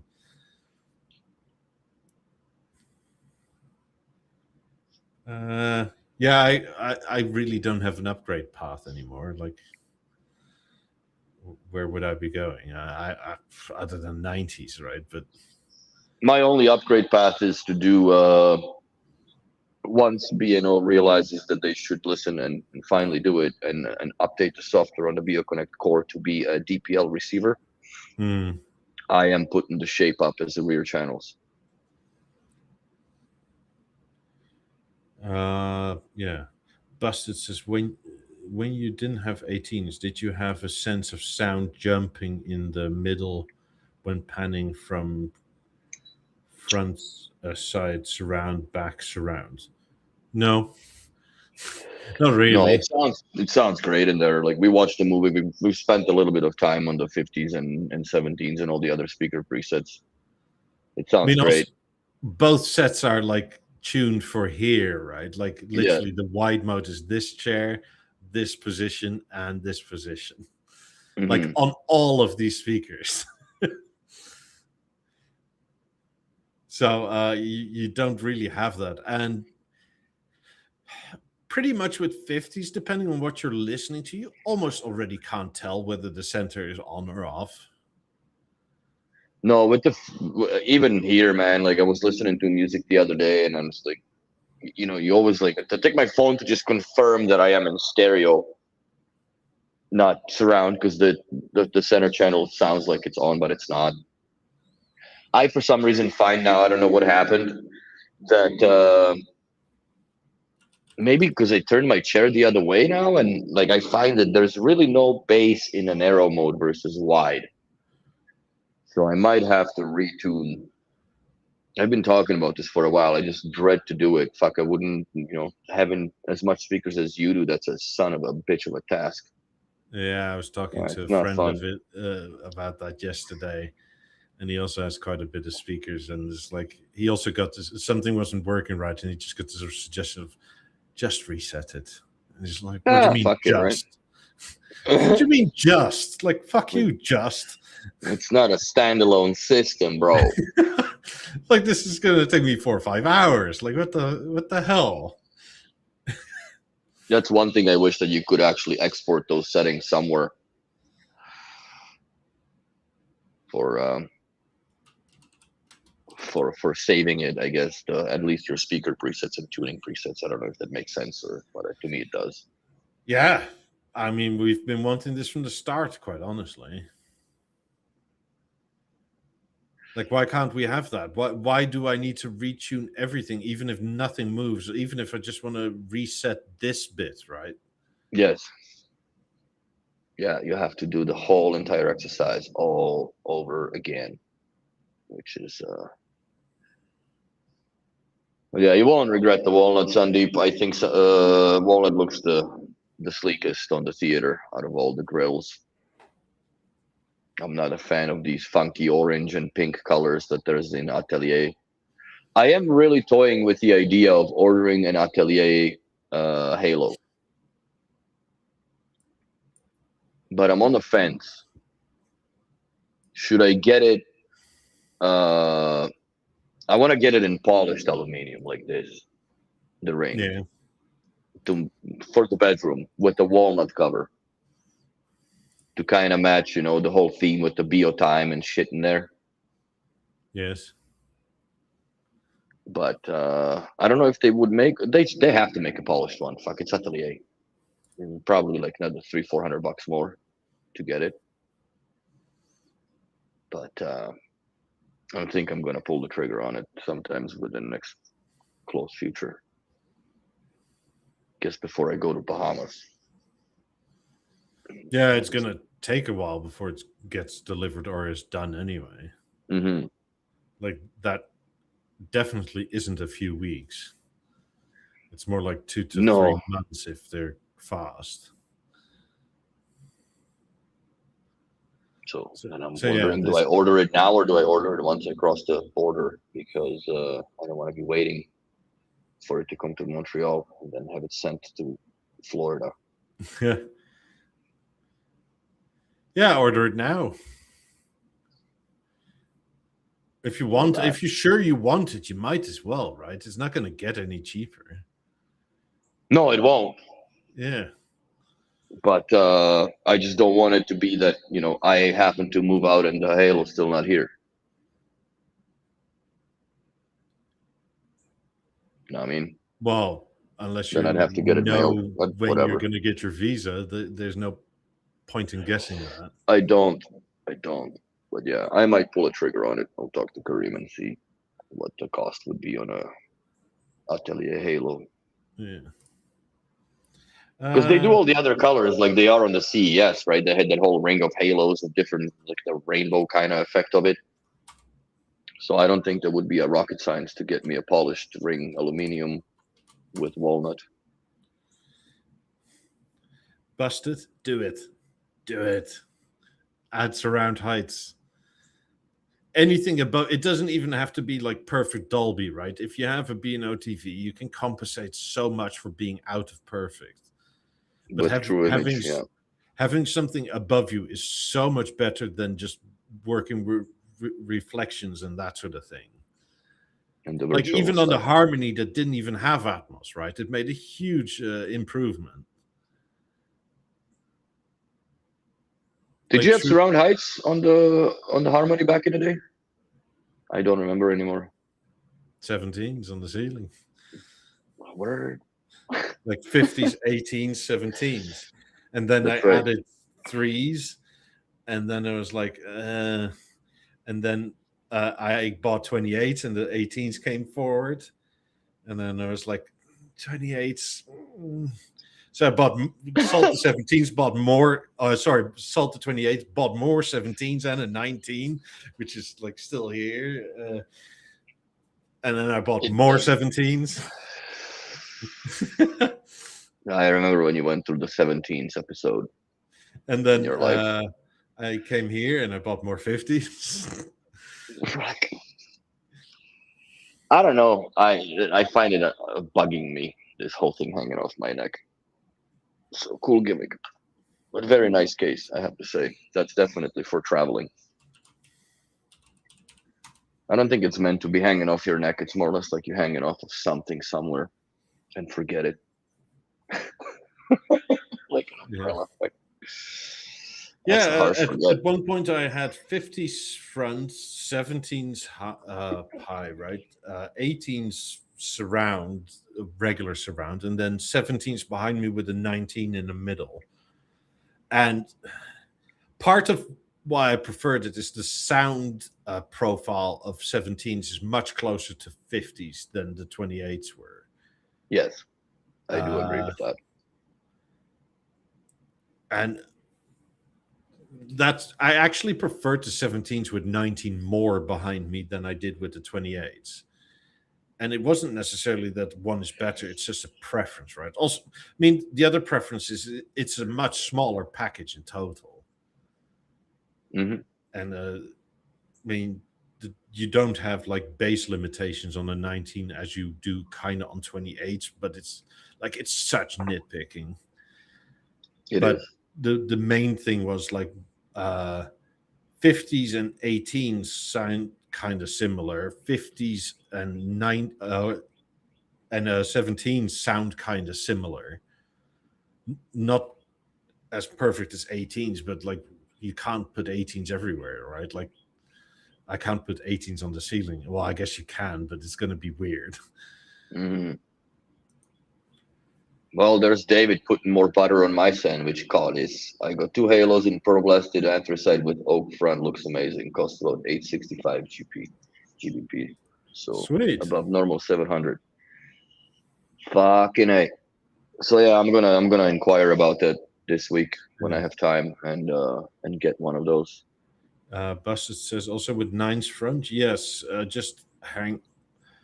Look, if you have a 5.1 or even a sort of 3.0 thing, right? I think you're almost always better off when you have a true image something or other, even if it's a BV11. Put them in the back. Yeah, or put surround height, because they'll mix in whenever it needs to be fully back versus when it can add some spatial dimensions to it. Mm-hmm. And depending on where you are, I take it you're in Europe, but if your couch, if it's narrow, like you said, and your couch needs to be against the wall, right? Like putting them higher also gives you just much more room for like leaning and doing this sort of thing without whacking anything. Do you do that? I've never seen you do that when we watch the movie. No, airport. I don't know if you Aircraft want to sit controller. like I don't know, you lean back, you sit like this, right? I guess yeah, you stretch and you whack a lens. Especially if you, I don't know, if your couch is like the back of your couch is against the wall and the only place to put it is the speaker, but you think, oh, let's do the 5.1 first, right? Where it's like literally ear level. Like you just run out of space. And in Europe, that's more common than it is around here. Oh, I would bet. So I would say hang them higher and put them to surround height position. True Image will figure out what the position dynamically can change to.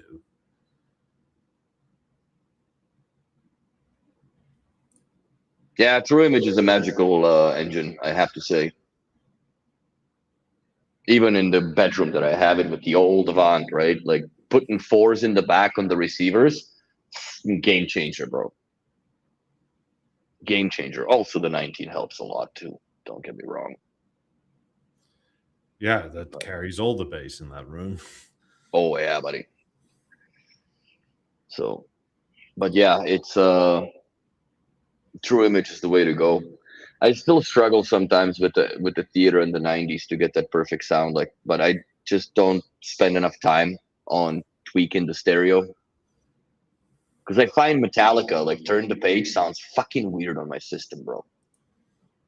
Very muddy. It sounds like Pentas. I don't understand why.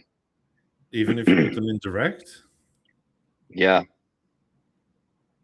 And I think it's because since I've changed my position of the chair and I haven't retuned them, and I think that really matters because the chair was angled the other way, so there's a lot more compensation coming from the other way, and it's fucking noticeable, bro. Like the 90s, you gotta have them spot on if you want to have them perform accurately. But if you start changing stuff around even minutely, you have to retune it, which is a pain in the ass. However, it's a necessary one. At the end of the day, that's why I bought them, right? To have that perfect sound. Yeah.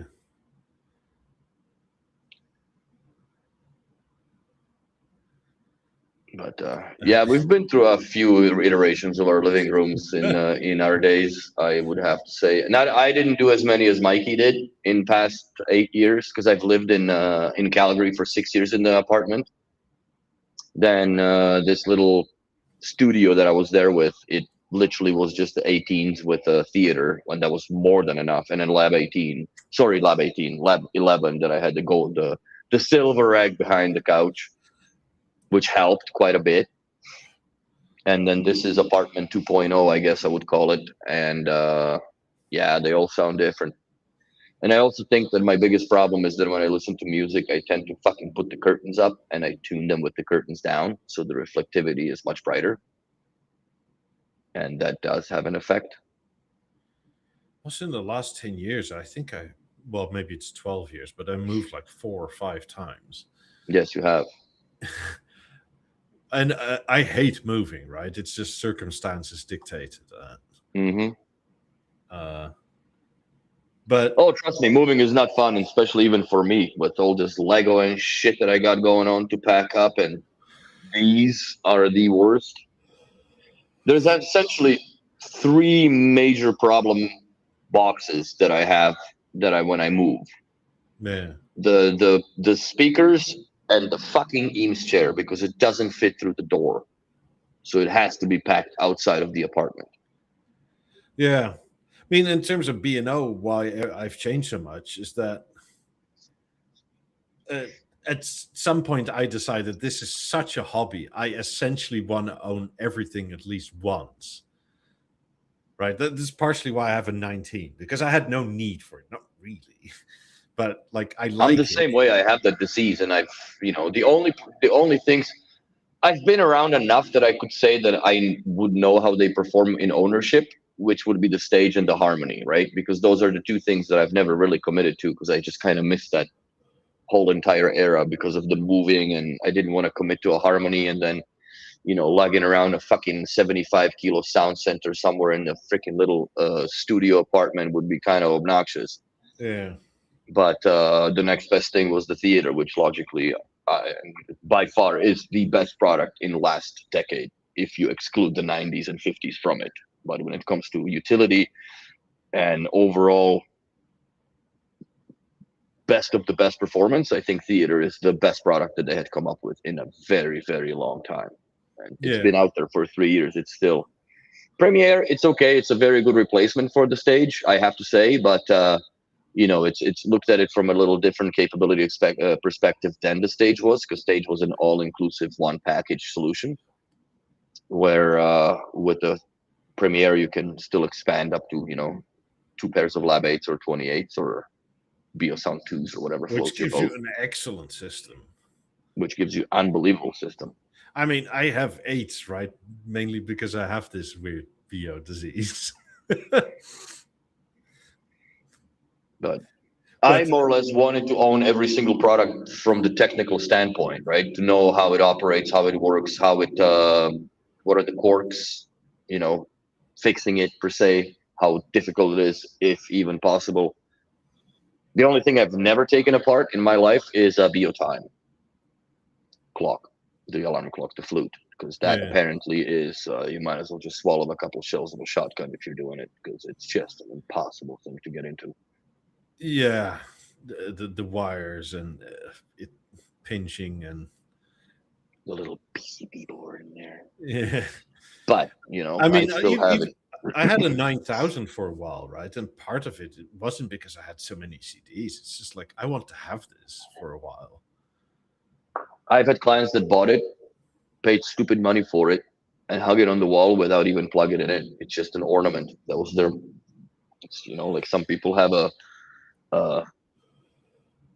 statue made of brass or whatever, or copper or whatever the fuck. Then they had that as a sculpture on the wall. It was a 9000. Didn't even. I think that I powered it up just to put the CDs in it, and that was that. Then it stayed on that wall for a few years till they sold the house and sold the system, and I was back in the game with them. But yeah, it's a fun hobby, and I honestly, looking back in the retrospect, like the the addiction to Bang & Olufsen gear also kind of somewhat starts to dictate your way of decorating your interior as well. You Yeah. start to find more refined, more designed things that you would put in because it complements your very expensive system that you got. Well, And apparently, a friend of mine heard my desire, and he made it happen. So at some point, I'm gonna have to thank him properly and pick it up. But he got me one of these BeoSound 2000s. oh shit, right on. Are you I've gonna never put it in had the this. garage? I've never had this before. So That's a fantastic system. It's one of the first systems that I've seen when I moved to Canada in K&W Audio when yeah. they were still a shop and shop concept. I always wanted that one too. I may actually put this in the missus's place or in her office and put the M3 in the garage. Does she listen to CDs every now and then? Yeah. It's mostly radio, but CDs every now and then. Yes. Get some tapes, bro. Go on eBay now to buy a TDK. But yeah, like I've had overtures and 3200s and 2500s, and they're wonderful. I just never had this, Mm-hmm. and it's also wonderful. So This was like the predecessor to the BeoSound 1 when it comes to like semi-portability, yeah, because this system had a handle so you could bring it around and whatnot. But yeah, yeah, I think I'll just hang it on the wall for above the desk, because she doesn't have like a third monitor like I do, so it's gonna be perfectly there, right? And she play also some has a little quiet radio. sit stand desk and whatever, so like it'll be perfect stereo imaging when you're standing and doing your stuff. I mean, similarly, if I had a 6500, I had a 5500 Beograms.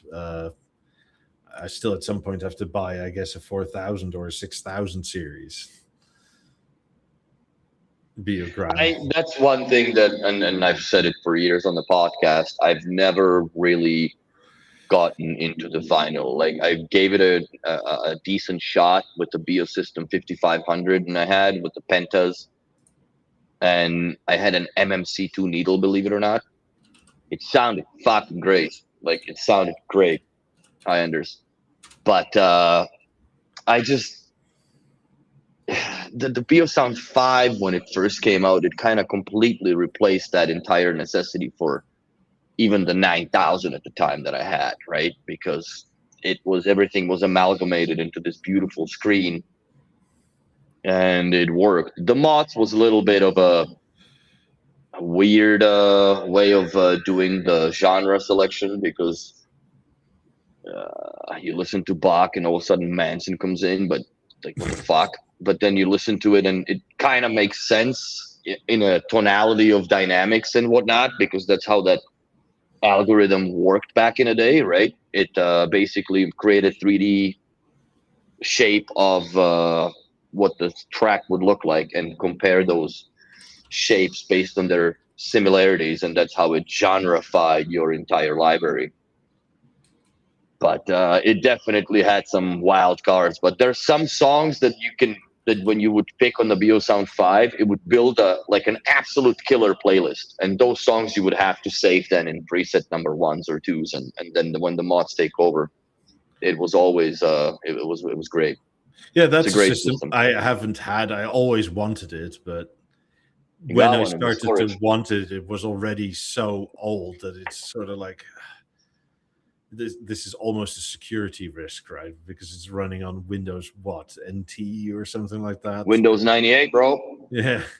And it's man, if there's barely panties and bra on that Windows, that's all that it's running. It's very, very dressed out. Yeah. It's very dressed out. I mean, I have a moment for crying out loud because stuff was going so well for a while. I needed some agony, and then it turns out my moment was fine. I didn't get any of it. I never had issues with the moment other than the battery swelled up, so I changed it, and it still works. It still does its thing. It still takes the light play and light stop commands every day of the week, and Yeah. doesn't really play much by now. But it still looks great. It really matches that little Capelli stool that I have in there because it's oak, and I have that little old school B&O podium which is white and oak, so it just makes sense in that corner. But that's all it does nowadays. If somebody wants to buy a Moment or a BeoLab 19, let me know, because like at this point they've kind of become pointless in my house again. Like, I don't want any like crazy money for them. I'd Keep rather the Moment till the Lab ones show up, bro. At least you can listen to it then and then get rid of it. Yeah, but I have a BeoConnect core for that. I know. Still. I mean, I bet you they'll sound better with a BeoConnect core than with the Moment. Oh, by far they will. By far they will. Yeah. I mean, but yeah, it's like too many speakers. Yeah, too many products. Like, God, I have so many B&O headphones that I don't even use. Like, John, let me know when you get your package, because I've gotten rid of some of my headphones for his collection. So there you go. Yeah, John, let us know. Yeah, you got the what is it, the H2s that you never had? You know what? Quite honestly, I don't understand why you would have. I understand because it's a collection, but those are probably the worst headphones that they've ever made. I think they're worse than Form 2s. And then you got 5 Form 2s coming your way, Form 2 eyes in all the colors. Because fuck it, like I just don't have anywhere to put them, and you seem to appreciate. Moving here, right? This place is 2 times larger than my old place, but I'm already running out of space. I still want an A9 at some point, but I don't know where to put any of it. Like, it's just going to double up in other rooms where there already is stuff just to be there, right? Like, I guess, like, you could put it in Megan's office. You could put it in, well, you don't really need to put it in your office. Put it in the guest room, but I guess the guest room's going to get the stage when the premiere comes, right? Yeah, maybe. So, yeah, it's tough. I mean, the premiere, I really like the premiere. Don't get me wrong, but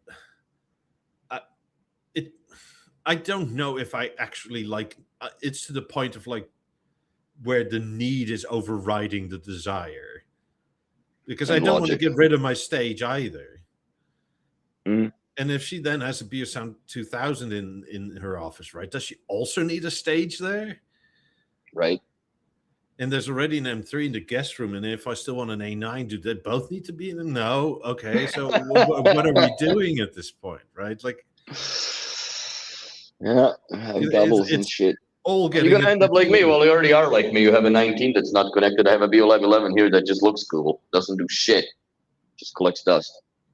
Yeah. But anyways, it's all that for the next week. Yeah, I guess I can buy 2 A9s as rear speakers for the bedroom. So reasons. Stereo pair. That's it. Fucking pound them. Yeah. Anyway, hope you all have a good week. I think for all the Euros will be an hour earlier next week too for you because of time change. And then I fucking realized too. So anyways. Yeah, have a good week. And, stay safe and have fun, and we'll see you then. Bye.